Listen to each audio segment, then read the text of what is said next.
nosotros tenemos que ir al año 2017. En ese momento empieza en el ministerio todo este concepto de la transformación educativa propiamente dicha. Esa es una faceta que estaba financiada en un principio por el FEI, que es el Fondo de Excelencia, un fondo que hay y que está destinado a este tema de la educación, ¿verdad? En el año 2018 empiezan a trabajar algunas organizaciones y federaciones de padres en una mesa técnica del ministerio en esa parte de la transformación educativa, ¿verdad? Y ahí estaban ya desde ese momento, estaba el ingeniero Ortigosa, ¿verdad? Miguel Ortigosa, y otras agrupaciones de padres. Si no me equivoco, estaba también la FEDAPAR y hay otra organización que no tengo el nombre exacto. Pero ellos conformaban una mesa técnica, ¿verdad? En el año 2019, ya con el gobierno de Abdo, se firma un decreto en virtud del cual se crea el comité estratégico. ¿Y ahí los invitan a los padres o los padres tuvieron que forzar en alguna medida la inclusión? Eso era paralelo, eso iba paralelo. Había una mesa técnica de padres que con muchos roces ya con gente del ministerio iban objetando los conceptos, las cuestiones ideologizadas que veían, ¿verdad? Ya había roce en esas mesas técnicas con los funcionarios del ministerio, pero en el 2019 se firma este decreto que crea el comité estratégico. ¿Por qué? Lo que hizo este gobierno fue reemplazar por decreto al organismo natural y legalmente designado para reformar o transformar la educación en el Paraguay, que es el CONEC, el Consejo Nacional de Educación y Ciencias. Es el órgano previsto en la Ley General de Educación para hacer el trabajo que hoy está haciendo el Comité Estratégico en virtud de un decreto que pasa por encima de una ley. Eso fue en el año 2019, se nombran a los integrantes, incluso hubo un gran escándalo porque integraban ese comité en un inicio. Entre los primeros nombrados estaba el periodista Luis Vareiro, por ejemplo. Entonces, después de... ¿Y en concepto de qué fue nombrado Luis Vareiro en ese comité? En concepto de no sé qué, no sé, nadie sabe. En concepto de que es un agente impulsor de la agenda. Entonces, ¿qué es lo que tenemos nosotros en este momento? Todo un proceso que se hace desde el 2019 en ese decreto, desde ese decreto hasta hoy, impulsado por un organismo que no es legalmente designado. Entonces, legitimidad, es prácticamente ilegal. Está creado por un decretazo.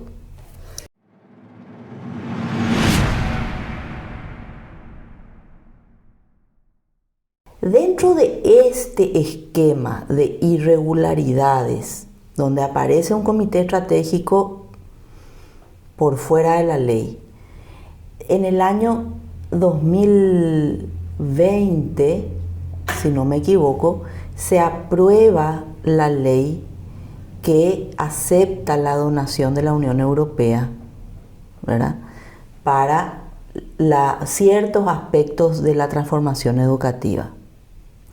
Y cuando vos lees ese convenio, ahí vos te das cuenta de que el condicionamiento para la entrega, el desembolso de la donación es que se cumpla el Objetivo de Desarrollo Sostenible 4, que es educación de calidad permanente, bla, bla, todo eso, y el Objetivo de Desarrollo Sostenible de la Agenda 2030 número 5, que es igualdad de género, ¿verdad? Entonces ahí yo te puedo contestar claramente qué es lo que objetamos. Objetamos que no solamente el convenio condiciona a la implementación de la igualdad de género, que es todo el desarrollo de la ideología de género que conocemos, más todo el desarrollo del feminismo, que sabemos cuáles son las consecuencias, ¿verdad? Y que los funcionarios del ministerio han plasmado a través de un concepto, si no expresamente como enfoque de género, sí lo hacen a través del enfoque de derechos. Pero ¿qué es lo que pasa con el enfoque de derechos? Ese concepto lleva implícitamente el desarrollo de las políticas de género o la igualdad de género. Implícitamente también lo que hace es invertir la jerarquía de garantes de los derechos del niño. La familia, que por nuestra Constitución actual es la primera garante, pasa a un segundo plano y es el Estado el que entra como principal garante de los derechos del niño. O sea, están tocando la patria potestad de los padres. En base a ese concepto es que se menoscaba la patria potestad de los padres. ¿Verdad? Muy hábilmente, muy bien maquillado y estructurado, porque en general vos lees enfoque de derecho y no te llama la atención para nada. Nosotros tuvimos que investigar en legislación comparada, en doctrina y comentarios de otros países para ver dónde estaba la trampa atrás de ese enfoque, ¿verdad? Entonces, ese es uno de los puntos fundamentales que se le está reclamando al ministerio.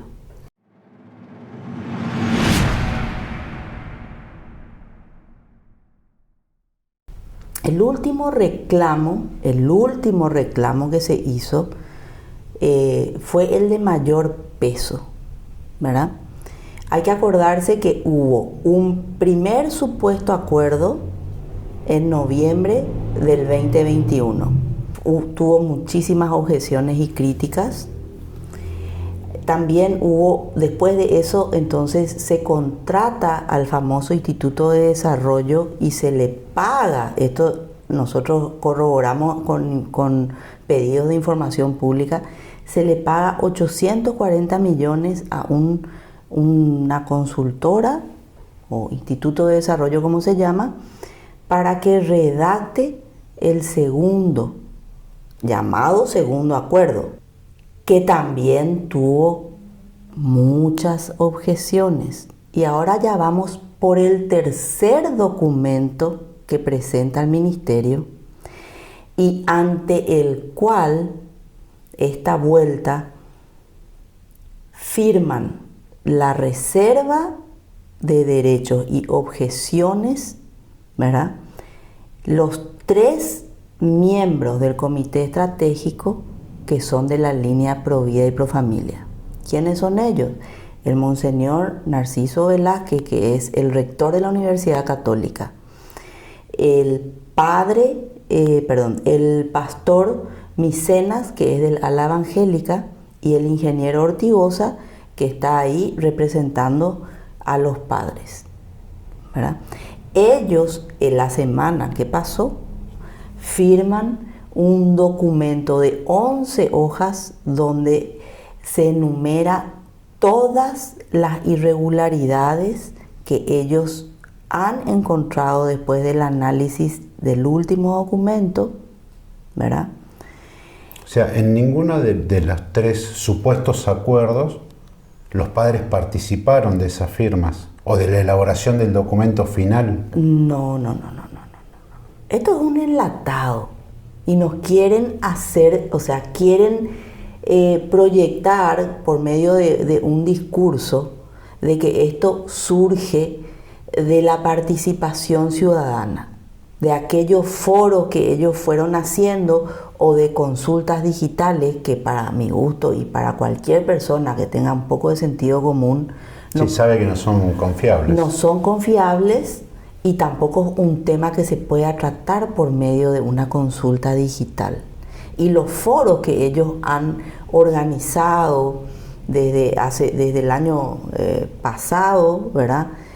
Son foros donde no estuvo la participación de las comunidades educativas previstas en nuestra Ley General de Educación, ¿verdad? ¿Quiénes estuvieron? Sí, había gente, habían funcionarios de las instituciones del ministerio, habían algunos padres, pero cuando iban los padres bien informados, bien organizados, que saben perfectamente la terminología ideologizada, no se los recibían. En muchas ocasiones tenían que ir con escribano para que se los deje entrar. Y eso está todo documentado por medio de escribanos, por medio de redes sociales. Y todo esto que se repite en las 2 gestiones, en la gestión de Brunetti y en la gestión de Zárate, o es en la gestión exclusiva de este último, de Zárate, el último ministro de Educación. Esto que yo te hablo de los foros, en su mayor parte se dio en el anterior... la anterior gestión, la de Brunetti. En la anterior gestión, ¿verdad? Ahí se dieron estas circunstancias que yo te digo, de que en algunas ocasiones no se les dejaba entrar a los padres y los padres tuvieron que ir hasta con escribanos. Esos son documentos que están, ¿verdad? Y todo el mundo puede acceder a ellos. El ingeniero Ortigosa es el que maneja la documentación, porque era a él al que no se le dejaba muchas veces con sus grupos de padres entrar a los foros. Pero ese es un punto nada más. Lo grave acá es que la autoridad competente no ha llamado a la conformación de las comunidades educativas como legalmente están previstas. Porque si tiene que haber una consulta a alguien para tocar la educación en nuestro país, es justamente la llamada a estas comunidades. ¿Quiénes integran las comunidades educativas y taxativamente enunciadas en la ley? Los alumnos, los padres, docentes y directivos de los colegios, los ex alumnos de cada institución educativa del país y los funcionarios administrativos de cada escuela o colegio. Esto nunca se dio, digamos, no fueron convocados oficialmente. No fueron convocados. Hubo gente. ¿Quiénes eran? No se sabe. Tendrán ellos las listas, ¿verdad? Pero las comunidades no se activaron como deberían haberse activado para dar realmente legitimidad a todo el proceso.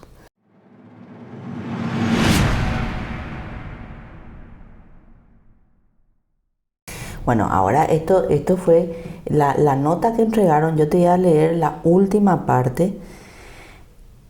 En los términos en que fue redactado este documento, es un documento preciso y contundente, en el cual se manifiesta claramente que así como se ha desarrollado todo este proceso, ellos no van a avalar. Te voy a leer el último párrafo y después te puedo también leer las conclusiones, que son muy, muy interesantes. Y el último párrafo dice: al respecto de las reservas que nos permitimos presentar en este documento, sugerimos que las mismas sean consideradas a los efectos de analizar o no la continuidad del presente proceso, puesto que en las condiciones actuales se hallan graves impedimentos que no permiten llevar adelante un proceso de validación o aprobación del instrumento presentado, por carecer de las condiciones necesarias para avalar técnica, legal y legítimamente el diseño o la estrategia del Plan Nacional de Transformación Educativa. Yo no sé qué va a hacer el ministerio, ¿verdad? No sé, el ministro tenía que dar una respuesta, hasta donde yo sé todavía no dio esa respuesta, o creo que vi una entrevista que se le hizo al ingeniero Miguel Ortigosa, donde sí comentó que hubo una reunión posterior al tratamiento de este documento, a la presentación de este documento, y que fue una reunión de 15 minutos donde no se dijo prácticamente nada al respecto, y que creo que el ministro dijo, sí, voy a responder yo personalmente. Acordate, no es que ni siquiera que recibió a los padres, acordate que este documento está firmado por 3 miembros del comité estratégico. 3 miembros. Que antes, hasta principios de este año, no estaban los 3 representantes de la línea Provida, no estaban en el comité estratégico. ¿Cuándo empiezan a entrar? Cuando el ingeniero Miguel Ortigosa hace una gran campaña y junta 50.000 firmas en enero, vacaciones de todo el país, padres de todo el país, solicitando que un representante de los padres sea nombrado para estar en el comité, uno de los pedidos, y también denunciando la ideologización de la transformación educativa. ¿Qué pasó en ese momento? Cuando esto era todavía en la gestión de Brunetti, cuando el ministro en ese entonces recibe la avalancha de notas, lo que hace es entonces nombrar al Monseñor Escobar, que es el representante de la Conferencia Episcopal Paraguaya encargada de la educación católica en el país. Se lo invita a participar del comité estratégico, se lo nombra el presidente de la República, y al mismo tiempo se lo invita y se lo nombra al pastor Micenas. Entonces, ¿qué es lo que se hizo? Con una maniobra política para neutralizar las 50.000 notas de los padres, se nombra a 2 representantes, a la evangélica y a la católica de los cristianos del Paraguay. Y con eso se baja la presión que se había realizado con las 50.000 firmas de las notas, ¿verdad? Eso queda así, sigue trabajando el comité, ¿verdad? Y luego, en junio aproximadamente, el Monseñor Escobar renuncia al comité estratégico.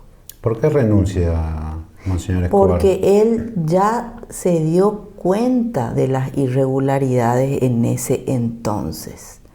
Pero él renuncia callado.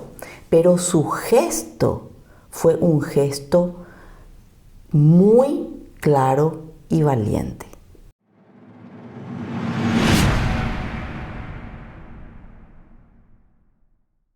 Mira, esos son escenarios que vamos a ir evaluando en cuanto se vaya presentando, ¿verdad? En este momento estamos acá. Yo creo que cada padre que está escuchando esto y que está informado y ha escuchado otras entrevistas y otras publicaciones periodísticas, escritas o como sea, ¿verdad? ya tiene formado el criterio de lo que tiene que hacer. Claro, porque ir, por ejemplo, a los organismos internacionales es Pérdida de tiempo, porque ya conoces de antemano la respuesta. Pérdida de tiempo. Pero te quiero comentar, agarro otra vez el hilo de cuando renuncia, porque estas son cuestiones internas, detalles que se fueron dando durante el proceso, que no todo el mundo conoce. Y es importante saber cómo se ha maniobrado permanentemente desde el Ministerio de Educación, ¿verdad? Entonces, cuando renuncia el Monseñor Escobar, en ese momento ya estábamos bajo la administración de Zárate. Zárate ya se encontraba a la cabeza del Ministerio de Educación. Renuncia el Monseñor Escobar y en ese momento Zárate se comunica con el ingeniero Miguel Ortigosa y le dice: estoy haciendo lobby para ver si el comité estratégico admite tu entrada. O sea, al ministerio no le importó las 50.000 firmas de los padres.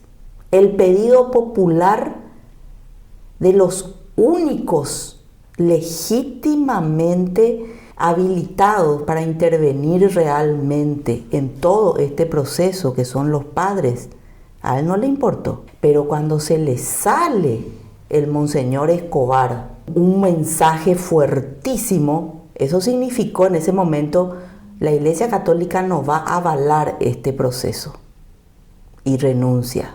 Entonces ahí recién le busca al ingeniero Ortigosa para que hable con las otras organizaciones y vean quién va a ser el representante de aquellas federaciones de padres existentes. Así fue esto.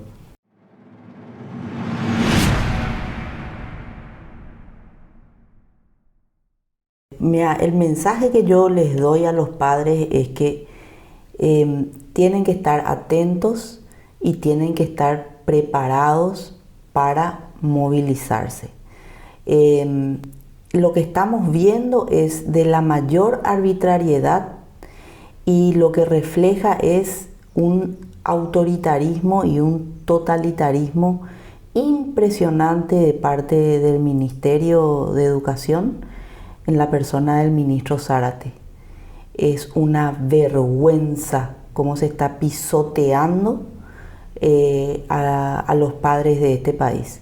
Entonces, estén preparados los padres, porque no nos vamos a quedar de brazos cruzados y vamos a ir hasta las últimas instancias para hacer valer nuestros derechos como padres y para proteger a nuestros hijos de este atropello.